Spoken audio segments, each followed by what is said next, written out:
Everybody, it's Phoenix Kitty again, or Venus Kitty. I'm going to quickly try and get through this video before it storms. I'm filming in my backyard right now just because my house is a little noisy. Anybody that follows me knows that this week I've actually opened up my social media for questions for a Q&A, and I have finally gotten enough to film, so I've written it down here. Yeah, so here we go. First question, are there any people that have inspired you, models, or even friends? As people that follow me know, I am more than just a model. I'm a dancer, I'm an artist. I try not to limit myself on my creative outlets. So yes, I do have a wide range of inspirations. One of them being a friend of mine, Toxic Techno. Celebrity-wise would be Betty Page, Marilyn Monroe, Maite, and Prince. Each person that's inspired me has helped me along my journey one way or another, and kind of given me confidence and appreciation in myself and in my art. So, yeah. What's your life goals and what is your favorite shoot so far? I don't have a favorite shoot. Each shoot of mine means something different to me, and I take away from it something different from each shoot. So it's hard for me to actually pick a favorite, and I don't think I ever will, just because I love each individual shoot.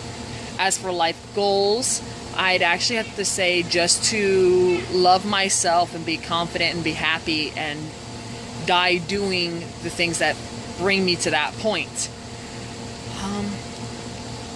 Any favorite foods? Actually, yes. I love to cook and bake, and one of my favorite things is a moonshine pork chop wrapped in bacon. I love it. With applesauce, of course. And also potatoes. Yeah. Very stereotypical, being that I'm half Irish. How many tattoos do you have? It depends on how you want to count it.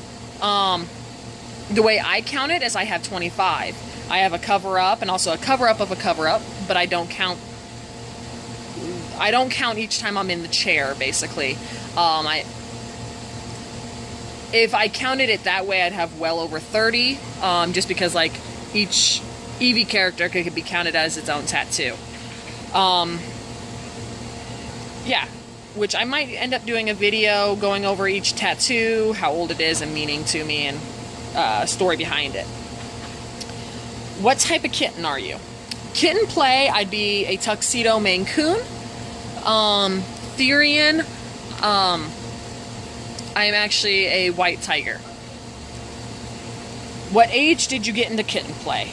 I've always been a kitten. It was just kind of how I was born. I didn't discover it was a real thing and there was other people out there like me until I was 17. Which follows into the next question, how did you get into kitten play and little play? I got into kitten play, well, found out it was a real thing, and Therians, when I was playing a game called Second Life, and I ran upon other girls that wore ears and tails, and yeah, they started explaining it was an actual lifestyle, and I did my research and found out, holy crap, there's people out there like me. This is so cool. Little play, started to rain, so I actually had to run to my front yard to be under a cover. Little play, I've always, just like kitten play, I've always been a little, I've always had little isms. I was never in a relationship that I was able to explore it until recently. So yeah, there's not much to explain. What are challenges you find as a kitten player, and how has it changed your day-to-day life? I really haven't faced any challenges personally,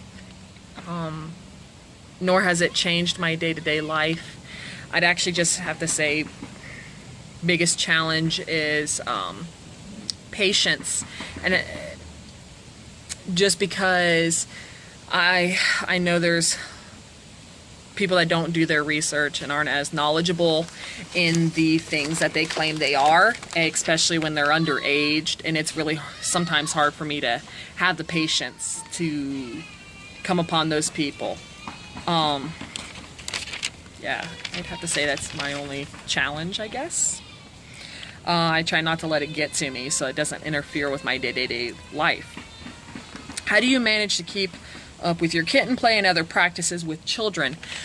To me, there is no managing to it. I mean, it's kind of common sense. There are things that you say and do in front of children. There's things that you don't say and do in front of children. You don't see me getting flogged or disciplined in front of my children. Just like I normally don't talk about those things in front of my children. They know mommy's different. They know I wear ears and tail and carry around a binky or a stuffed animal. But I don't go too in depth in front of them. To me, that's just common sense. There are things that children shouldn't see and hear. So I'm actually probably gonna maybe do a video later on going more into depth about being a parent and being in the lifestyle, I guess. But only time will tell if I do that video. Do you wear your gear in public? What is a good experience from it if you do? Yes, it is very, very rare that you do not see me in my little gear and or my kitten gear. I even keep a backup set of ears in my vehicle in case, you know, I'm in a hurry and I forget to slip one on. To me, it's just an attachment of me. I mean, yeah, they are me. A good experience, I'd have to say, for kitten play, I would have to say my oldest, when he started to really discover mommy was different, and he quickly embraced it and thought it was amazing and actually asked for his own set of ears and tail. So I made him a Dalmatian set, and he was just so thrilled and amazed by it that he didn't take them off at all for about a month. And it made me feel good inside. As for little play, I'd have to say the memory that sticks in my head the most would be when I was wearing one of the dresses, or yeah, it's a dress or a skirt that I made, very Lolita fashion, and I went out to the mall and I went to a cell phone store to get my phone looked at, and a little girl mistaken me as a princess. And it was just amazing. It just gave me this bubbly feeling and a little push of encouragement, knowing that I can bring joy to people. Also, I love to teach and guide people, and I've noticed when I wear my stuff out in public, it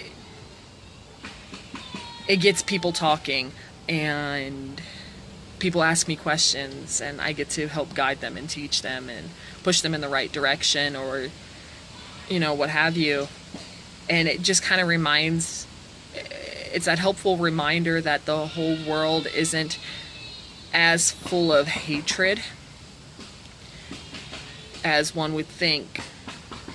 I mean, growing up, I was always made fun of and looked upon as different. And sometimes people just want to dwell on those things instead of remembering the good things. And as an adult, you know, it just kind of became day-to-day life, and I really don't even notice when people are making fun of me or staring at me or judging me in general. I just kind of go about my life and live it the way that makes me happy, because ultimately that's what matters. And so when I wear my gear, I do get to experience those good little memories every now and then that just help show me that I am doing the right thing. So yeah. Like I said, it was a quick little video trying to not get rained on.